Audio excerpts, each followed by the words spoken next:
जैसे कि students part 1 में हम लोगों ने इससे पहले भाषा के प्रकार और भाषा के अंग के बारे में हम लोग पढ़ चुके हैं। आज हम लोग पढ़ेंगे कि लिपि क्या है, लिपि क्या है और व्याकरण क्या है। तो सबसे पहले कि लिपि क्या है। लिपि लिखने के ढंग को हम लिपि कहते हैं।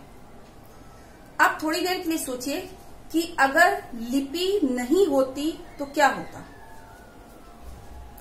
अगर लिपि नहीं होती तो आज जितने भी किताब, चाहे वो विज्ञान का हो, चाहे वो हिंदी हो, चाहे वो मैथ्स हो, किसी भी प्रकार के किताब, ज्ञान विज्ञान की बातें, शिक्षा की बातें वो हम नहीं कर रहे थे, क्योंकि लिपि ही लिखाई का एकमात्र साधन है। तो सबसे पहले कि लिपि क्या है। भाषा के लिखने के ढंग को हम क्या कहते हैं? लिपि कहते हैं। भाषा के लिखने के ढंग को हम लिपि कहते हैं। लिपि कहते हैं। ये हम लोग ने जान लिया कि भाषा जो हम लिखते हैं उसके लिखने के ढंग को हम लिपि कहते हैं। तो सबसे पहले ये हम जानते हैं कि हिंदी भाषा जो है उसकी जननी कौन है। हिंदी भाषा की जननी संस्कृत है और हिंदी भाषा जो है वो देवनागरी लिपि में लिखी जाती। तो हिंदी जब देवनागरी लिपि में लिखी गई तो उसकी जननी जो है संस्कृत, ये भी कौन सी लिपि में होगी? देवनागरी लिपि में ही लिखी जाएगी। हम लोग बहुत से, अभी आप लोग इंग्लिश पढ़ रहे होंगे, तो इंग्लिश में जो आप लोग ABCD जो पढ़ रहे हैं, ये इसकी लिपि कौन सी है? रोमन लिपि में। ये हम लोग रोमन लिपि में लिखते हैं। तो यहाँ पर कुछ लिपियों के नाम और कौन सी लिपि है, कौन सी भाषा की कौन सी लिपि है, मैं लिखने जा रही हूँ। आप लोग ध्यान से देंगे। सबसे पहला जो है वो है हिंदी। हिंदी मैंने बताया कौन सी लिपि में? देवनागरी लिपि में। उसके बाद है संस्कृत। संस्कृत भी देवनागरी लिपि में ही लिखी जाती है। उसके बाद है मराठी। मराठी की जो लिपि है वो भी देवनागरी ही है, ये भी देवनागरी लिपि में लिखी जाती है। और नेपाली, इसकी भी लिपि जो है वो देवनागरी ही है।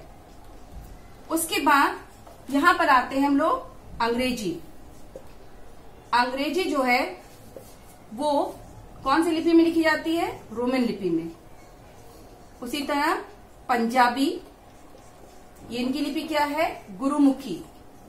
गुरुमुखी लिपि में पंजाबी लिखी जाती है। उसके बाद है यहाँ पर उर्दू। उर्दू की जो लिपि है वो है फारसी।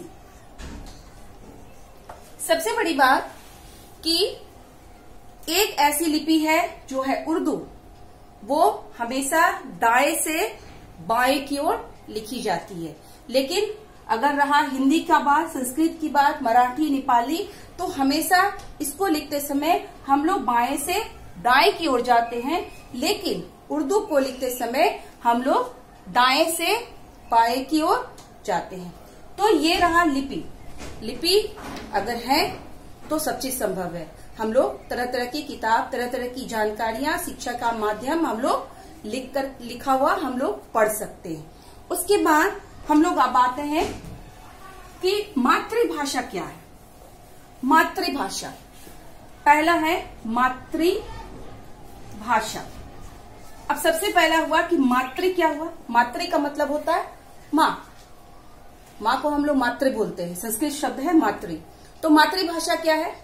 मातृभाषा उस भाषा को कहते हैं जब एक बच्चा जिस घर में जन्म लेता है और वहां पर वो भाषा को सीखता है, वही उसकी मातृभाषा है। मान लीजिए कि मेरा जन्म एक बंगाली परिवार में हुई है, तो हमारी मातृभाषा क्या होगी? बंगला होगा।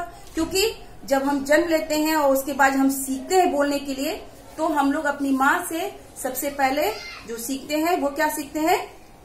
मातृभाषा बंगला ही सीखते हैं। तो मातृभाषा क्या हो गया?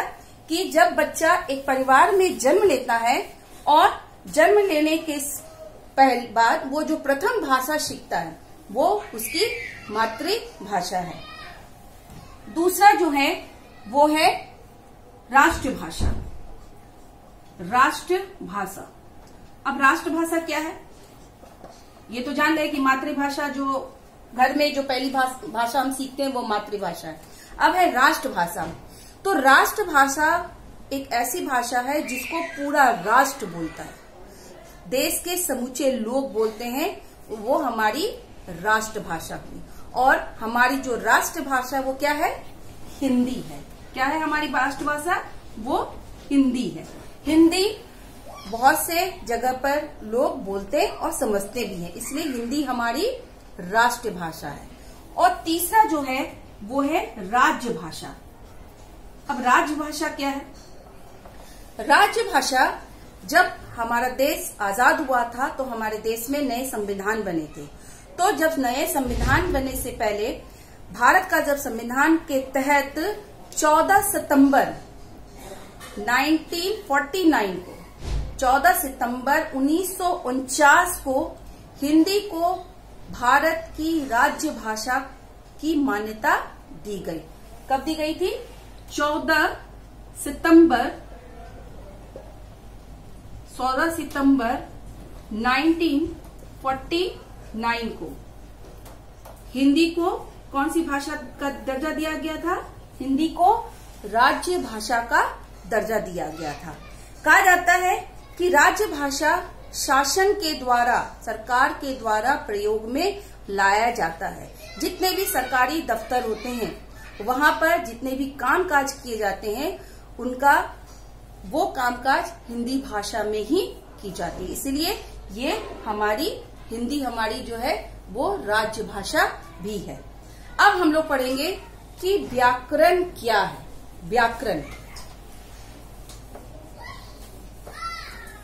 व्याकरण, व्याकरण क्या है?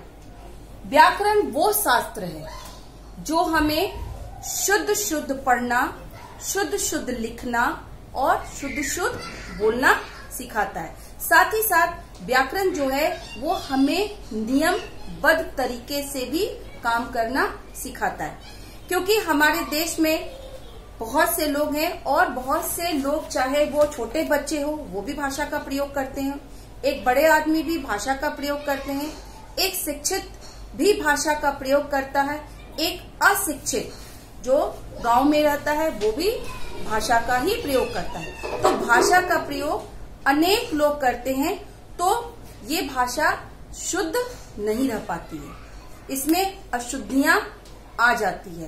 तो इन अशुद्धियों को शुद्ध करने के लिए हम लोगों को व्याकरण की जरूरत पड़ती है। तो व्याकरण को इसलिए पढ़ा जाता है ताकि हम भाषा को क्या करें? शुद्ध कर सके। तो व्याकरण क्या है? व्याकरण, व्याकरण वह शास्त्र है जो हमें